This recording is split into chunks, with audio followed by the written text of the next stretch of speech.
সঙ্গীত, television, cinema বা সঞ্চালনার প্রতিটি মাধ্যমে নিজের দক্ষতা এবং মেধার ছাপ রাখা তাহসান খান এবার আসছেন ওয়েব সিরিজ নিয়ে। সম্প্রতি দেশীয় ওটিটি প্ল্যাটফর্ম চরকির ফেসবুক পেজে পোস্ট করা হয় একটি অন্যরকম ছবি, যেখানে দেখা যায় একজন ক্রিকেটার হলুদ রঙের জার্সি পরে মাথায় হেলমেট ও হাতের ব্যাট নিয়ে দাঁড়িয়ে আছেন, কিন্তু তার চেহারা ঠিকমতো বোঝা যাচ্ছে না। ছবির ওপারে লেখা ছিল, কে আসছে চরকিতে? এরপর থেকেই সামাজিক যোগাযোগ মাধ্যমে এই পোস্ট নিয়ে চলতে থাকে নানা গুঞ্জন।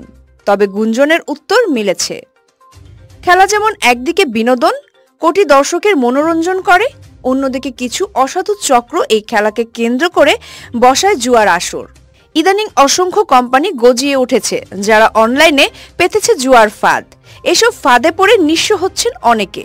ক্রিকেটে বাজির গল্পে এবার নির্মিত হয়েছে ওয়েব সিরিজ বাজি। সিরিজটি বানিয়েছেন আরিফুর রহমান। বাজি সিরিজে তাহসানের সঙ্গে আছেন রাফিয়াত রাশিদ মিথিলা। তিনি অভিনয় করেছেন সাংবাদিক চরিত্রে। দাম্পত্য বিচ্ছেদের পর সিরিজটি দিয়ে পর্দায় ফিরছে এই জুটি। অভিনেত্রী হিসেবে অ্যালেন স্বপন, কাজল রেখা, ওপার বাংলায় ও অভাগী সহ আরো অনেক ফিকশনের বদৌলতে মিথিলা মুগ্ধ করেছেন সবাইকে। তার অভিনয় দক্ষতা দিয়ে মন জয় করে চলেছেন সকলের।